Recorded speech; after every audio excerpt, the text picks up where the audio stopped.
Hello, Flandy friends. Today I'm going to talk about Velma, which is, the internet's punching bag, but honestly, rightfully so. Like probably most of you, I grew up with Scooby Doo in one version or the other. I mean, Scooby Doo Where Are You was a classic, and I just loved it when I was little.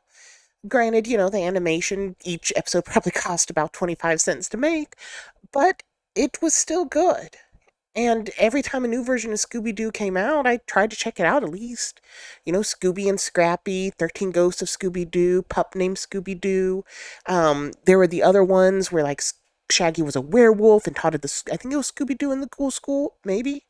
Um, but there was just a lot of different versions, and each one had its own charm and its own kind of take on the series, and was each good in its own way. Of course, all that being said, it does sort of bring us to the current story, which is Velma. Um, oh dear, where to begin with Velma? I guess I will say the first thing I can say is actually a positive. The animation of Velma is actually pretty decent. Um, I really like kind of the artistic style in it in some areas. The hallucinations are pretty good. It's almost kind of annoying just how good the animation is at points for a show like this. Because I feel like I don't know. I feel like a show like this should kind of have art which reflects just how awful the rest of it is. The first thing I'll say about Velma, and one of the biggest sins I can really attest to it, is honestly the show is just boring. Um, so much about it is just nothing happens. It's a very strung together action of bad jokes, meta humor, and just vulgarity and hateful stuff that I don't find interesting. And judging from the scores and just everyone else talking about it, a lot of people didn't find it interesting either. But let's dive a little bit into that first. So, first, we're going to talk about the actual characters Fred, Daphne, Shaggy, Velma, Scooby Doo. You guys know them. I mean, like I said, they've been around for decades and in some form or fashion, and their personalities, who they are, kind of ingrained into pop culture history. And none of that is present here in Velma. So we'll start off with their version of Fred. So Fred's a man child who has kind of everything handed to him, can't even cut up his own pancakes. But unlike some of the other characters, there is actually some growth and evolution to his character. A little. I'll get to that. So starts off typical preppy person, hates poor people, can't see people of color. Um, But after, reading The Feminine Mystique, he becomes a bit of a feminist and is all of a sudden likes women for their brains and goes from hating Velma to just wanting to be with her and madly in love with her for some reason. Yeah.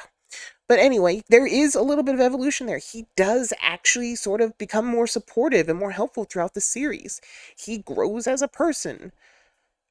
He does, of course, towards the end, sleep with three brains.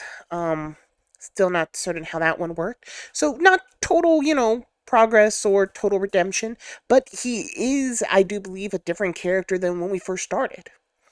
You have Daphne, then, who typically is, the preppy, popular, rich girl, and in this one is kind of a danger addict and likes selling drugs and kind of getting that high, not the drug high, but that adrenaline high from being in danger. Her parents are living underground, her real parents. She's adopted by a lesbian couple of cops who shoot Fred mercilessly in the first episode, and honestly should probably talk more about that, just with everything in the world and police in general. But, we're going to focus on the cartoon for now because I'm not qualified to touch on the rest of it.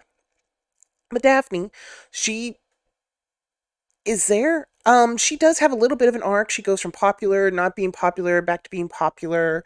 She tries to delve into the mystery of her parents, which, oddly enough, despite Velma being the one that, supposed to be so good at solving mysteries, Daphne and Norvo, we'll get to that, are actually a lot better detectives than Velma is in this. I mean, they're actually going out and doing stuff, and Norval in the first few episodes is actually the one bringing up a lot of stuff for Velma to figure out because he points it out first, and then she's like, "Oh yeah, that's something." So Daphne, though, is kind of crucial to the story in her own way because she actually did have a friendship with Velma first, and then they fell apart because that Velma was creepy, possessive of her. Daphne became, beautiful and hot and all that stuff. But apparently, Daphne always had a thing for Velma because of the possessive nature, which is, red flags. So many. Just a worrying amount. But it's something, I guess. Then we have Norval. Norval is not Shaggy. Everyone said it. They wear sort of the same clothes, but that is absolutely it. So Norval goes from being a complete Velma simp, just absolutely whatever you need, I got you. I left you 20 voicemails. You didn't listen to any of them. That's cool. We're fine. What do you do, or what do you need? What can I do for you? That's Norval. Um, then he gets a girlfriend, sort of grows a bit of a spine, and then throws it all away for Velma again. Just for Velma to continue being the awful person that she is throughout the series to him finally having enough, only to come back right at the end to simp for her once more. I didn't hate Norval's character. Once again, not Shaggy, but I didn't hate him. I liked Fred more just because Norval definitely has some bad traits about him that he tries to pass off as good ones. But honestly, I would have been happy if Norval had just left there at the end. I mean, being in Velma's orbit is just not good for him. No one should be near Velma. Her entire orbit is just awful. Which is who we're going to talk about next. The worst thing about Velma, the TV series, is Velma. Um, I have never known a more hateful character than her. And just mean spirited for the sake of being mean spirited. Everything is either done with racism or with sexual orientation or social class in places that there's absolutely no need for it. Social commentary can work, and honestly, in a better show, some of it might actually be well thought out and well put together for it. This is not it. This is bottom of the barrel cliches, pointing out stuff, and just being mean for the sake of being mean. I don't know who enjoys that. And based upon the scores and everything that's else going on, a lot of people didn't like it either. You have her break Daphne's heart there towards the end, be just completely mean to Norville throughout the entire of the series. I mean, home dude left her hundreds of voicemails, and she waits until he's fed up with her and leaves before actually listening to them and falling in love with him. To me, the worst aspect of her, though, is the fact of just how self-absorbed she is. She truly does not seem capable of caring for anything that is not her or her own desires. So many times throughout the series, Daphne especially comes through and asks her, hey, I'm sort of dealing with this, or hey, I've got this going on. And Velma just pushes aside and says, nope, we're focusing on my issues. And Velma gets mad when Daphne brings up, hey, I need help. And Velma's just like, nah, my stuff's bigger. Norval brings up, hey, can we do this? Or what about this? And once again, it's just all about the Daphne show. When Norval finally pulls away from her and starts trying to have his own life, Velma freaks out and does everything she can to manipulate him back into her circle, back into her orbit, and acts as if he's the one who's in the wrong for leaving her. I think there is a sociopath in this Velma TV series, and it's not the villain, it's the main character. Yet, despite all this, for some reason, Fred, Daphne, and Norval all just want to be in a relationship with Velma. And why? I just. Why? I guess the thing that upsets me the most, though, is I do believe that an adult Scooby-Doo could work. I personally like the idea of it. Most of the people who grow up and would know about Scooby-Doo are older now, and likely miserable, like the rest of the world. So seeing a darker take on it could actually work. Even the idea of them not being friends at the beginning of the show could work. Fred could be rich and clueless, just following in his parents' footsteps with no real identity outside of what they want him to be. Daphne could be a drug dealer who used to be friends with Velma once upon a time, but their lives went separate ways. Daphne keeps up the air of popularity because it's better than being a no one. I'm not even going to touch Norval. Shaggy. Yeah, Shaggy could be the stoner that everyone underestimates and just sort of makes fun of. I mean, that's kind of what pop culture has done to him in a lot of ways anyway, so why not just lean into that? And Velma could actually be the intellectual that she's supposed to be, not whatever this show is trying to make her out to be, because that's not smart, that's not intelligent, that's just plot convenience. So if they wanted to do and keep the same general setup, she could be closed and standoffish because her mom is missing, and that weighs heavily on her. I actually enjoyed the premise of her mom being a mystery writer, and that's why Velma has a love of mysteries. I even like the setup that Velma's mom went missing buying a present for her because Velma solved a mystery too soon and found out where her presents were. That wasn't bad. That was actually kind of no okay. I liked it. So you take these four and wanted to make an adult show about it, it could work. Have something happen that the four of them together get caught and accused of murder. Originally they try to go their separate ways and defend themselves of it, but all of a sudden Daphne's friends don't want to hang out with the supposed killer. Cops are watching the stoner and keep hassling him wherever he goes. Velma's being hunted by reporters who want to know why she killed someone, and does it connect to her mother's disappearance?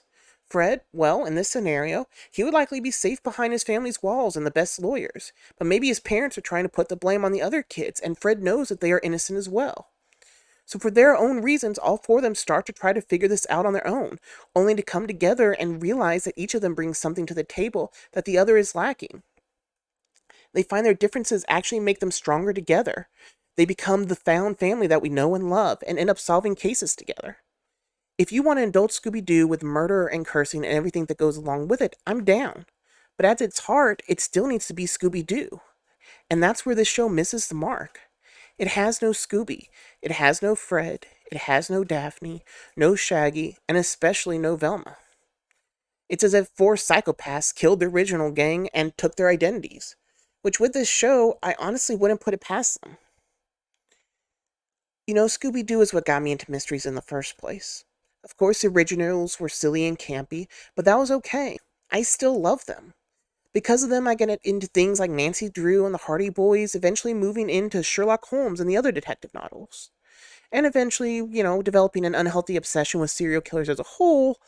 That, now that I'm saying this out loud, I'm totally going to have to tell my therapist I blame on Scooby Doo. We will see how she takes that. The only real mystery I could find in this Velma TV show is the mystery of who this is actually for. It's not for Scooby-Doo fans. The show has no trace of what made Scooby great.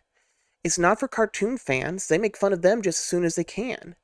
And it's not for mystery fans because the mystery has no hints up until the reveal at the very end when everything is explained. So, who is this Scooby-Doo cartoon mystery show for? There's another show, one called Scooby-Doo Mystery Incorporated, that came out in 2010 and has 2 seasons. If you're looking for a more mature take on Scooby-Doo, that's the one I recommend. It pokes fun at the original while still respecting it. The gang learns and grows and evolves through the 2 seasons, with them getting more confident, learning more about themselves, and most importantly, working at solving an overarching mystery that has actual clues and hints as the series goes on. I'm not going to act like the series is perfect. For some reason, at the very beginning, they have Shaggy dating Velma, and I'll be honest, I don't know a single person that was asking for that. But it's there. That being said, some of the good parts are when it kind of pokes fun at the original and evolves on certain ideas. One of the classic tropes is the van getting broken down in front of some spooky place and the gang being, "Aw shucks guys, guess we gotta stay here for the night with this obvious evil person. But hey, mysteries." Whereas in this one, it takes place in a more modern era, and they are teenagers. When the van breaks down in a creepy place, I believe it's on episode 2 of season 1, the gang immediately whips out their cell phones and calls all their parents. And the parents just sort of ignore them and say, deal with it yourself. So the joke is, terrible parents. Okay, yeah. But anyway, so it still works, though. I mean, you've got them referencing it, talking about the differences, and showing that it can work in a more modern era. The gang themselves in the show are some of the best renditions I've seen. They're smart in their own ways, they're intelligent, and some of the jokes are actually pretty funny. One of the episodes, not going to spoil which, it's a teacher that's the villain. And they're like, "Oh, wait, why did you do this for money? You're a teacher. Aren't you well off? And then they all sort of realize, just how bad teachers get. And they're like, oh yeah, no, we get it. Sorry.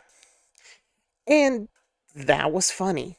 I don't know, it could just be that, I like dark humor, but I enjoyed the series a lot. It's one that I constantly go back to on occasion when I'm wanting that Scooby Doo itch, but want it, more engaging than the old one.